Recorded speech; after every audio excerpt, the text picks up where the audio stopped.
He is also known as someone who has blamed. It's really good that they went with like an even freakier dude. What we should do instead is have an even freakier dude be prominently displayed alongside our campaign. All right, Senator J.D. Vance, welcome back to Meet the Press. Thank you. Thanks for having me. Thank you for having us here in Cincinnati. Let's start off with the Democratic National Convention. Sure. Some of what we heard this past week. Vice President Kamala Harris, in making her case, said that the tariff plans that Donald Trump is proposing will hurt the middle class. Here's what she said specifically, quote, Sure.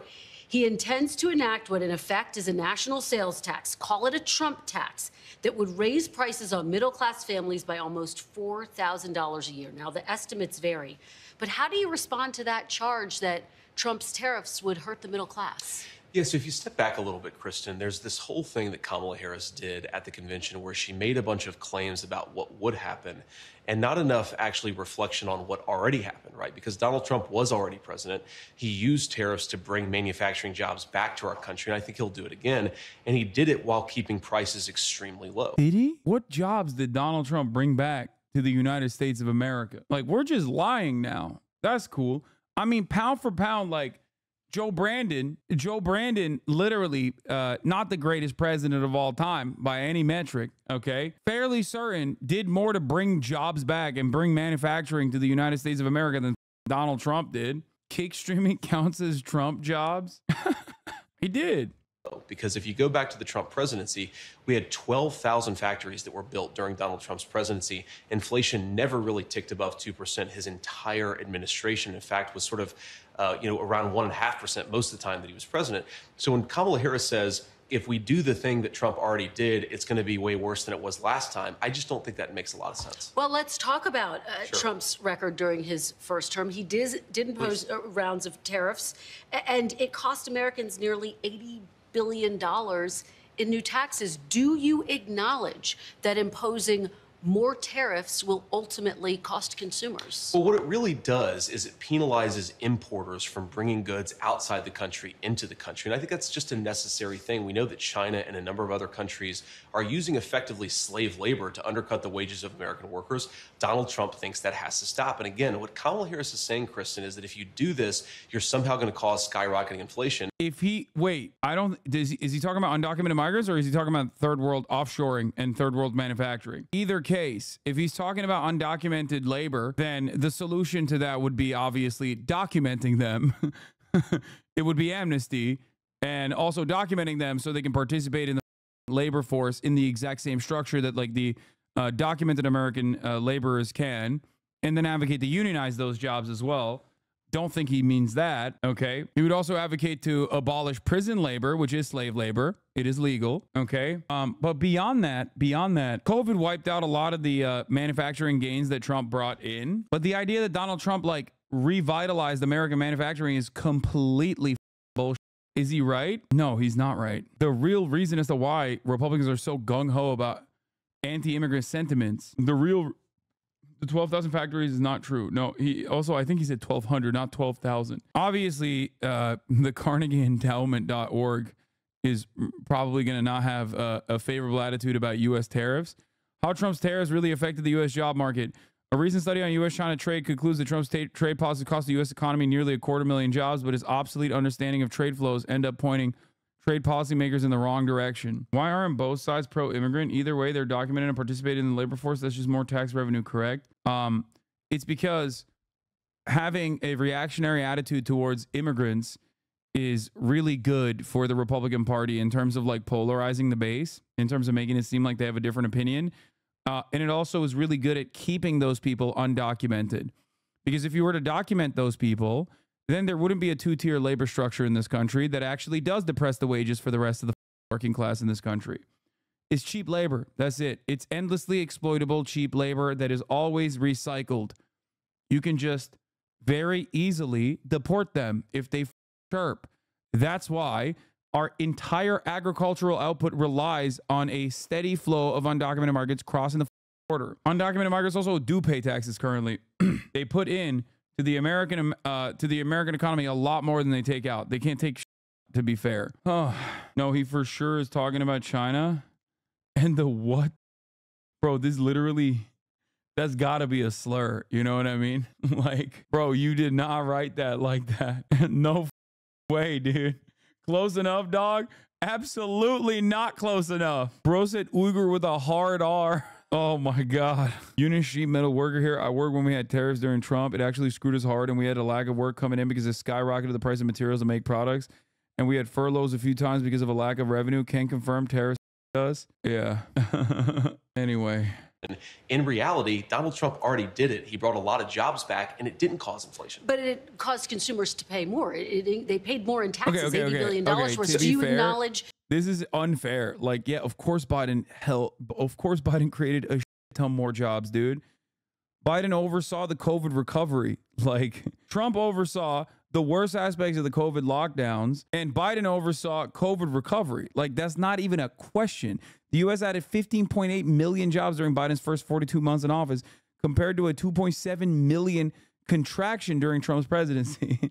Like, well, I guess it's unfair, but also simultaneously, like, that's kind of the same thing. If the Democrats ran on that, that would literally be the same thing as like Trump being like, remember how cheap oil was, which he does all the time. He does that all the time. He's like, remember the oil was so cheap. Remember how cheap gas was under my presidency? He's like, yeah, dude, because COVID was happening. And yeah, in 2018, Trump's job numbers were already dropping before COVID hit. Yes, it's not like the situation was good, but it obviously is greatly skewed because of COVID, is what I'm trying to say. Similarly, unemployment rate rose 1.7 percentage points from 4.7 to 6.7 under Trump, declining 2.1 percentage points under Biden to the latest reading of 4.3.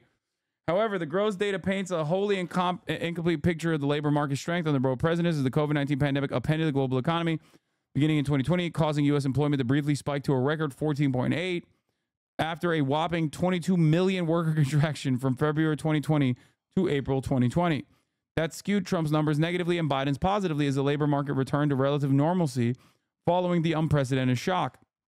In fact, the first 3 quarters of Trump's tenure were marked by a remarkably strong job market, with non-farm payrolls growing by about 7 million between January 2017 and February 2020, and unemployment declining over the same period from 4.7 to 3.5 at the same time, the lowest mark since 1969, later surpassed by January and April 2023's 3.4%.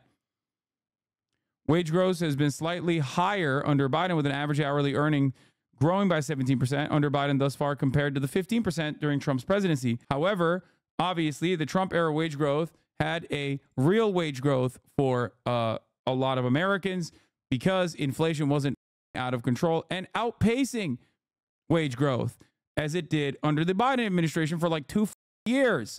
Oh, I just spilled highest soda all over my goddamn desk, dude. That was Brandon's fault too. But the Trump-era wage growth went much further for Americans as it outpaced inflation more strongly, with the consumer price index rising by 8% from January 2017 to January 2021, compared to 19% from January 2021 to July 2024. America saved an average of 8.7 of their monthly paychecks under Trump compared to 5.9 under Biden, according to the Bureau of Economic Analysts' monthly personal savings rate metric. It's very difficult to say changes in the labor market were a product of one presidential administration versus the other. The labor market was very strong prior to COVID-19 under Trump and remained so under Biden. The macroeconomic factors driving up much of the labor market trends that were not so unique to the U.S., like the 2020's massive uptick in unemployment and labor shortages. Lots of this might just be a coincidence rather than the result of Trump and Biden's policies. Yes, it is not a surprise that the employment changes oftentimes is a massive downturn under Republican administrations, and then Democrats have to fix it, and then Republicans come back to a primed economy, and then they run the table again every single goddamn cycle. But it doesn't matter, because all that matters for people is that the cost of a subscription to avoid the 3-minute ad break at the top of the hour went from $5 under the Trump administration to $6 under the Biden administration.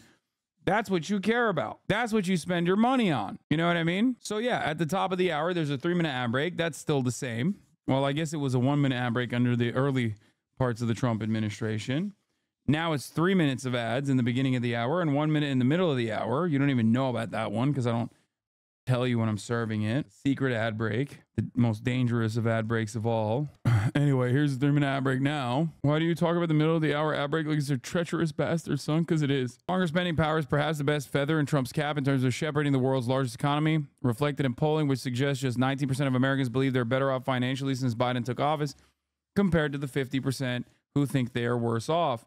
Just as the Biden economy benefited at a high level from inheriting a weak labor market, it was similarly doomed by grappling with a global inflation crisis, partially stemming from a variety of factors outside of Washington's control, like supply chain delays due to COVID-19. Still, the U.S. economy has been remarkably robust under both presidents. GDP, a metric which measures the total value of all goods and services produced in the U.S., is up 50% from 2015 to 2023. Under both presidents, the unemployment rate has been below where it was for the entirety of Barack Obama's 2016 presidency, marred by the fallout of the financial crisis, save for the 2020-2021 pandemic blip. By the way, a fun factoid of what you saw: if Kamala wins, it will be the first time an incoming Democrat took over an objectively good or primed economy since before Reagan.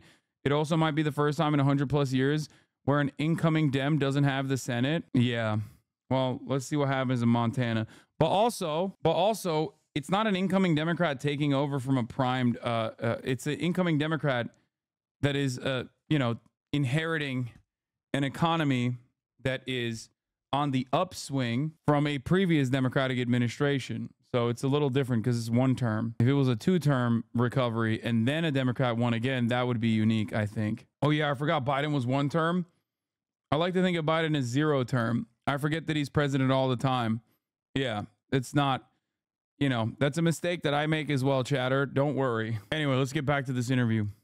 That consumers ultimately will pay more if there are more tariffs imposed. So economists... Do you just acknowledge that? No, I don't, Kristen, because I think economists really disagree about the effects. Wait, what do you mean?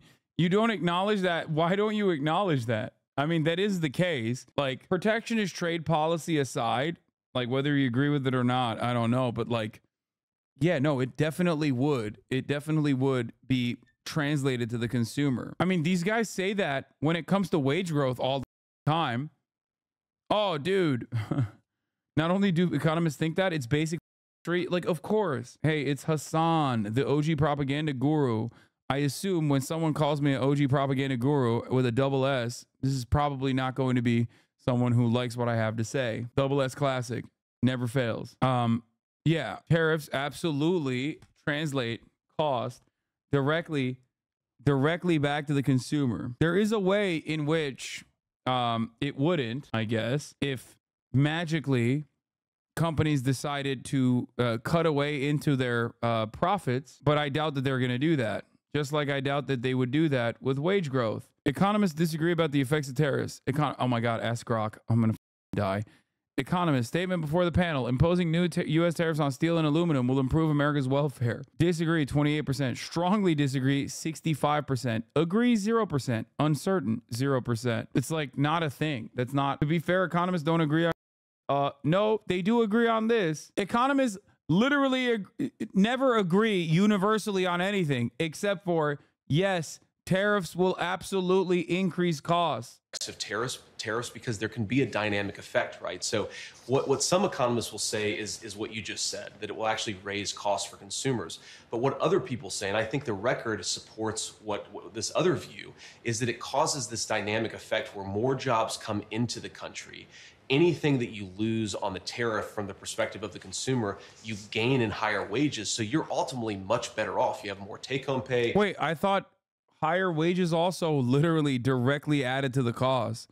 Hello? What's this guy talking about? I thought wage growth was the real reason why there was so much inflation in America.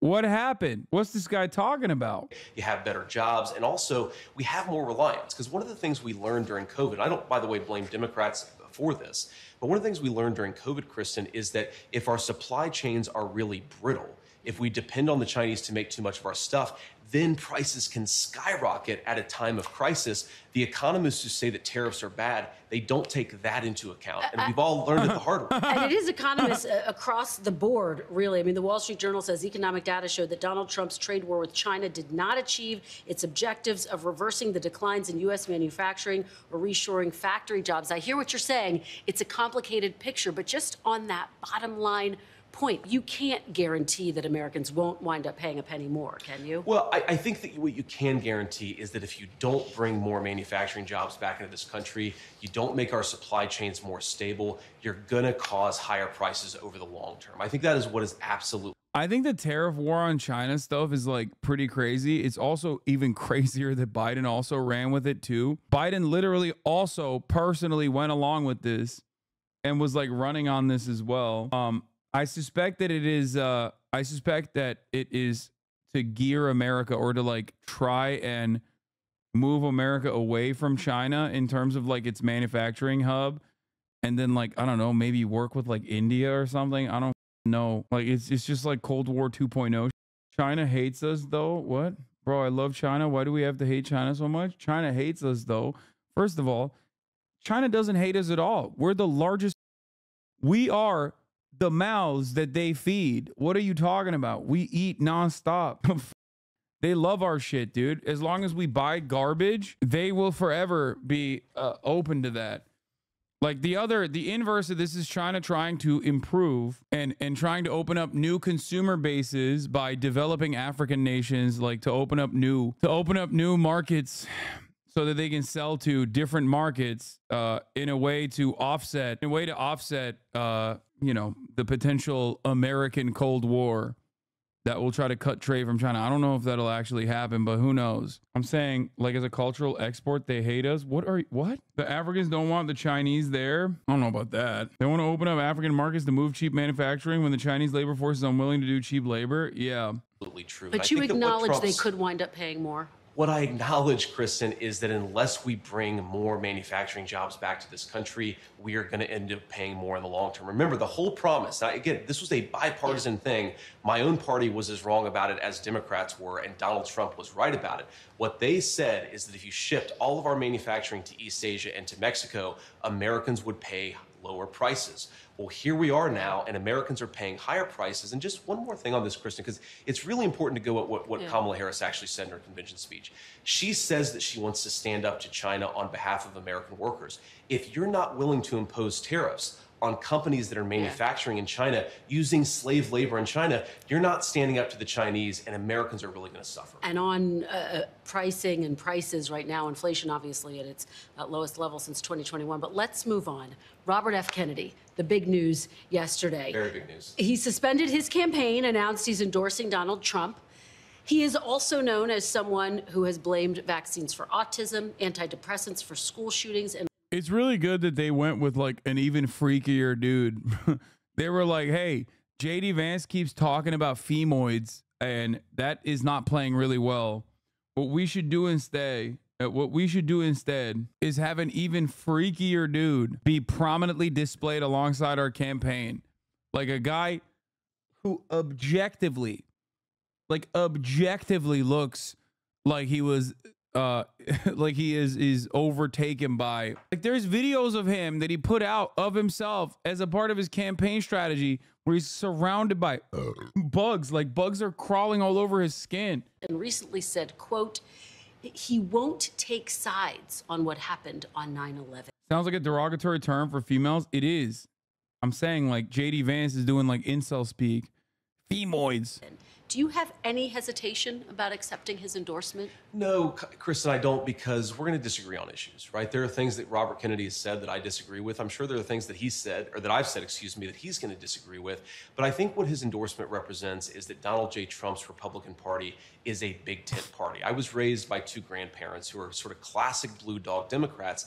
They believed in having a border. They believed that, you know, you shouldn't have censorship in the United States of America. They believed in common sense economic policies. They may have disagreed with Donald Trump about tax policy, but they believed in some fundamental American values. And I think what RFK's endorsement really shows is that the Kennedy Democrats are actually more at home in the Republican Party of Donald Trump. And unfortunately, Kamala Harris's party, higher prices, doing nothing to fight back against the Chinese, to say nothing of a wide open border. That is not JFK's Democratic Party. It's not RFK's Democratic Party. We're thrilled to have the Kennedy Democrats where they belong. Well, and some in the Kennedy family have stepped forward to say that they sharply disagree with this endorsement. But let's just go back very quickly. He says he isn't taking sides on 9/11. Do you agree with that statement? Well, of course I don't agree with that, Kristen. Now, to be clear, I don't know what RFK actually said there. Maybe there was additional context. Of course, you actually have to see what people say before you agree or disagree with it. I certainly have taken sides in 9/11. I'm the pro-America side. I don't think that we should have been attacked, and I certainly think hitting back against the terrorists was justified. I don't know what RFK said there, but what I do know is that RFK said a lot of very interesting and important things, that the Democratic Party has become too pro-censorship, that the Democratic Party, especially in the wake of COVID, became... Yeah. See, if the media had like any sort of backbone, they'd be like, okay, you've said that like like anti-Israel protesters should be not the, I don't think he said exactly those words, but you know, something akin to that. How does that play with the fact that you say the Democratic Party is pro-censorship? It kind of seems like you're pro-censorship as well. Or the book burnings that the Florida Republican Party has actively pushed for and successfully implemented. Really anti-freedom and anti-child. I mean, you had Democrats saying that we should be masking toddlers in their schools, even though we knew it caused developmental... Like, masking toddlers in schools is not a point of contention you can run on in 2024. You're only lasering in on some of the biggest freaks that are still thinking about this, okay? disabilities. I agree with RFK that that was crazy. Well, to be fair, there was a lot of information that scientists were grappling with as it came in, and masks were perceived to stop the spread of the disease. Let's move on. Totally fair. Yeah. But the one thing before we move on that I would say on that is there were important leaders. Donald Trump was among them. RFK was among them, who were saying some of this stuff is crazy. And if we had listened to them, I think our kids would have been much better off in the wake of the pandemic. I mean, scientists did show that masks help to stop the spread of the disease. Let's talk about another big issue. Disabilities for toddlers, right? We have to be able to balance this stuff. And I think the way that RFK struck that balance. Yeah. Is this regressive COVID conversation a benefit or a hindrance to Trump? No, it's a massive hindrance. Remember, Trump's cult base already is locked in. Think about like, I don't know, your friend's father who like is kind of conservative, okay? Doesn't like Trump, but is like been a conservative his whole life. Like, is that guy going to be like, hell yeah, they did. They masked the goddamn kids. Was much smarter, unfortunately, than the way that Kamala Harris did. Let's talk about another big issue that was talked about at the Democratic National Convention. It's being... Bro, this is worse than... They're doing jib-jab memes, dude, in 2024. This is a generationally bad run, dog. This is so... God damn, dude. This is so bad. Holy shit. We talked about on the campaign trail, abortion. Sure. Democrats made the case this week and beyond this week that Donald Trump, if elected, will impose a federal ban on abortion if he wins. Now, Donald Trump says he won't, but can you commit, Senator, sitting right here with me today, that if you and Donald Trump are elected, that you will not impose a federal ban on abortion? I can absolutely commit that, Kristen, and Donald Trump has been as clear about that as possible. I think it's important to step back and say, what has Donald Trump actually said on the abortion question, and how is it different from what Kamala Harris and the Democrats have said? Donald Trump wants to end this culture war over this particular topic. If California wants to have a different abortion policy from Ohio, then Ohio has to respect California, and California has to respect Ohio. Why? One must ask the question, why then? Like, so murder is okay in California, but it's not okay in Ohio? Is abortion really murder? No front, but why your arms look like a failed steroid cure? Because I currently have big ass sleeves that make my arms look actually kind of fat and not muscular, even though they are. Okay? Just saying. It's kind of dumb. It's kind of dumb to be like, abortion is murder, but we also want Democrats to be able to murder babies in California. Not a good idea. Donald Trump's view doesn't make is sense. That we want the individual states and their individual cultures and their unique political sensibilities to make these decisions, because we don't want to have a nonstop federal conflict over this issue, the federal government ought to be focused on getting food prices down and getting housing prices down. Issues, of course, where Kamala Harris has been a total disaster. So I think Donald Trump is right. We want the federal government to focus on these big economic and immigration questions. Let the states figure out their own abortion policy. Let me just follow up with you a little bit on that point, because I've been talking to Republicans, including Senator Lindsey Graham just last week, who've made it very clear that if Donald Trump is elected, if you are elected, What happened to Tulsi Gabbard? She used to be a progressive. She was never a progressive. She was always a grifter. I was the #1 Tulsi Gabbard hater from the jump, and so many cranks yelled at me, many of which are named Jimmy Dore and Jimmy Dore fans. Okay? So many cranks who back then were the real leftists, and I was a phony one. Okay? God damn, so many. What is it like? There's a bunch of them on Twitter too. Throughout my 10-year political broadcasting career, dude, I've had so many be like, Hasan's a grifter, Hasan's a fake, Hasan's a phony. Every single one of those people are now straight up right wing. Every single one to a T. Every single one. No. I think my keyboard is busted. Hey, everybody. Uh-oh. Tonight, Vice President.